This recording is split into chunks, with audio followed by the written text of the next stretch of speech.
Bismillahirrahmanirrahim. Assalamualaikum warahmatullahi wabarakatuh. Halo anak-anakku sekalian, apa kabarnya hari ini? Jumpa lagi dengan Ibu dalam materi pembelajaran pendidikan agama Islam dan budi pekerti. Nah, hari ini insya Allah kita akan belajar tentang menjaga hubungan baik dengan sesama. Nah, sebelum kita memulai pembelajaran hari ini, mari kita bersama-sama membaca doa terlebih dahulu dipimpin oleh KM-nya. Bismillahirrahmanirrahim. Raditu billahi robba wa bil islami dina wa bi Muhammadin nabiyya wa rasula. Rabbi zidni ilma warzuqni fahma. Amin. Amin ya Allah ya Rabbal alamin. Setelah pembelajaran hari ini, Ibu harap kalian mampu yang pertama membaca Quran surat Al-Hujurat ayat 13 beserta artinya. Yang kedua, mampu menuliskan Quran surat Al-Hujurat ayat 13 beserta artinya. Kemudian mengetahui isi kandungan Quran surat Al-Hujurat ayat 13 dan mengimplementasikan isi kandungan Quran surat Al-Hujurat ayat 13 dalam kehidupan sehari-hari. Sekarang coba amati bersama-sama keempat gambar ini. Apakah menunjukkan keberagaman? Nah, gambar pertama menunjukkan perbedaan atau keberagaman jenis kelamin dan warna kulit. Ada jenis kelamin laki-laki, ada jenis kelamin perempuan. Ada juga warna kulit yang berwarna putih, ada yang berwarna sawo matang, dan ada juga yang berwarna gelap. Kemudian gambar kedua menunjukkan perbedaan dalam budaya. Di Indonesia banyak sekali perbedaan budaya yang ada di Indonesia. Ada budaya yang menggunakan baju songket, ada yang menggunakan kebaya, ada budaya dengan beda-beda setiap daerahnya. Kemudian gambar ketiga menunjukkan perbedaan agama. Nah, di Indonesia agama yang diakui ada 6.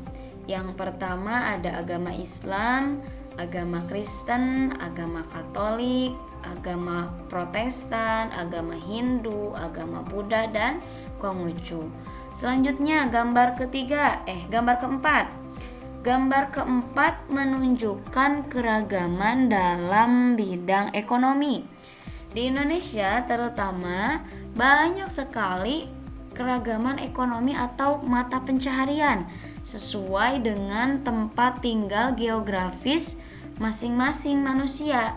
Ada yang bermata pencaharian sebagai petani, ada yang bermata pencaharian sebagai nelayan, ada yang bermata pencaharian sebagai supir, sebagai masinis, sebagai pilot, dan lain sebagainya. Nah, kemudian apa hubungannya dengan Quran surat Al-Hujurat ayat 13? Nah, tentunya sangat ada hubungannya. Allah berfirman dalam Quran surat Al-Hujurat ayat 13.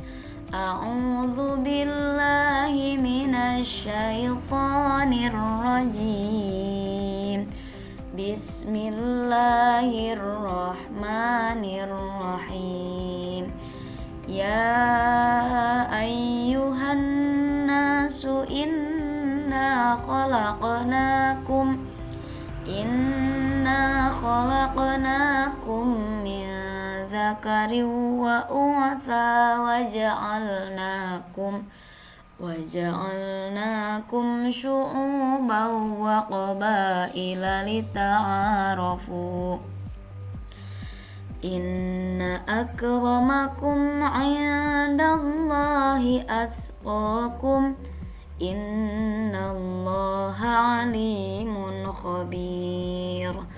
Artinya, wahai manusia, sungguh kami telah menciptakan kamu dari seorang laki-laki dan seorang perempuan. Kemudian kami jadikan kamu berbangsa-bangsa dan bersuku-suku agar kamu saling mengenal. Sesungguhnya yang paling mulia di antara kamu di sisi Allah ialah orang yang paling bertakwa. Sungguh Allah Maha mengetahui dan Maha teliti. Ayat ini menjelaskan bahwa Allah telah menciptakan manusia dengan keberagamannya, dari jenis kelamin laki-laki, dari jenis kelamin perempuan. Allah juga menciptakan manusia dengan bermacam-macam bangsa dan budaya, suku, bahasa. Nah, hal ini menunjukkan adanya perbedaan, adanya keberagaman. Tujuannya apa? Tiada lain adalah untuk saling mengenal. Dari ayat tersebut terdapat isi kandungan yang dapat kita petik.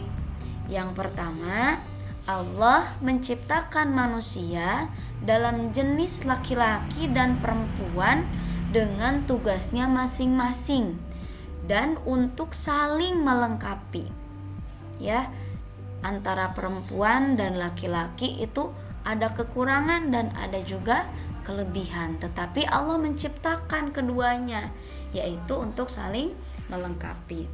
Kemudian isi kandungan ayat yang kedua adalah dari laki-laki dan perempuan Allah Subhanahu wa taala menjadikan manusia berkembang sehingga menjadi berbangsa-bangsa dan bersuku-suku.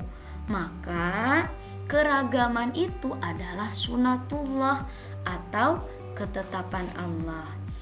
Selanjutnya, seluruh manusia setara di hadapan Allah Subhanahu wa taala. Yang membedakan adalah ketakwaannya.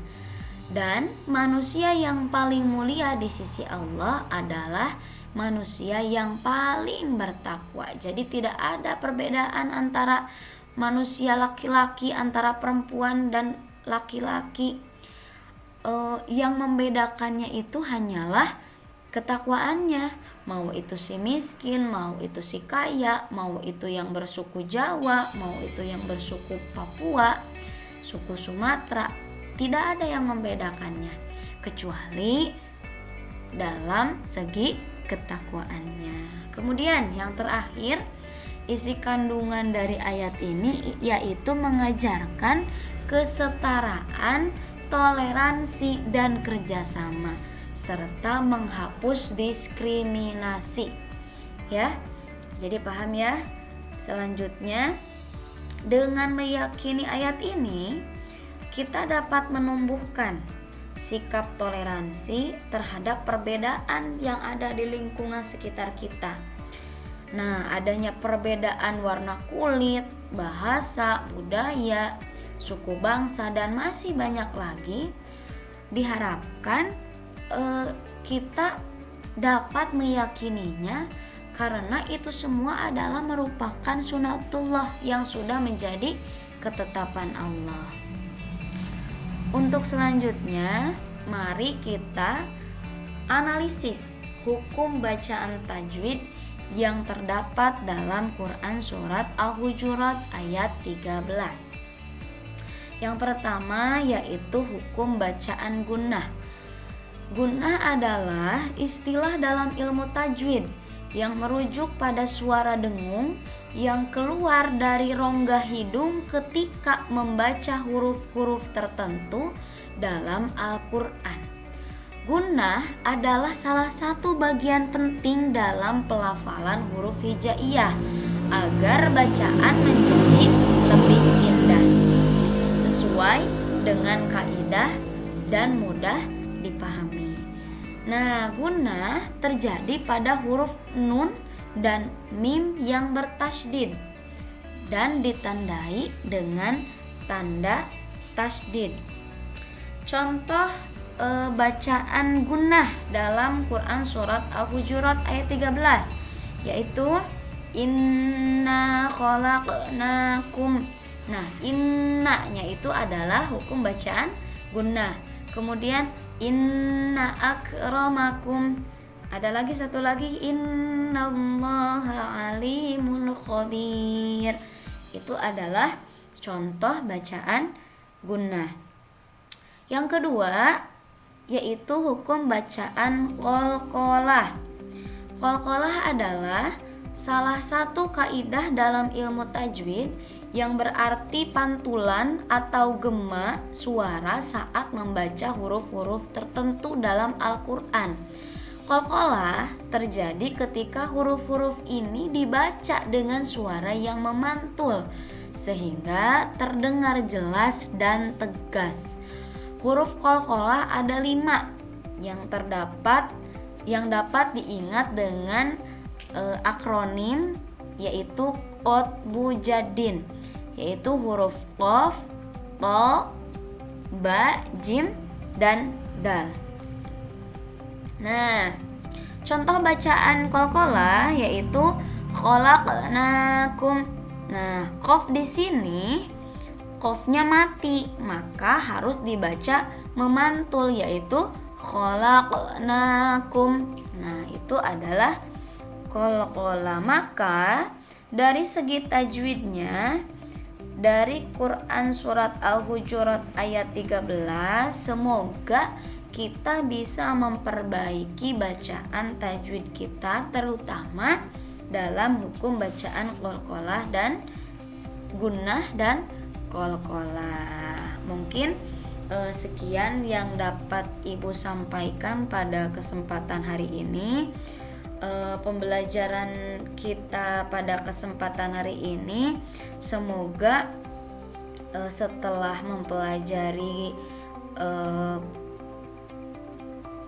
menjaga hubungan baik dengan sesama dengan relevansinya dalam Quran surat Al-Hujurat ayat 13, kita mampu menanamkan sikap toleransi terutama di negara kita Indonesia yang beragam ini. Bisa juga menerapkan toleransinya juga di kelas. Mungkin hanya itu yang dapat Ibu sampaikan, kurang lebihnya Ibu mohon maaf. Hadanallahu wa yakum ajmain. Wassalamualaikum warahmatullahi wabarakatuh.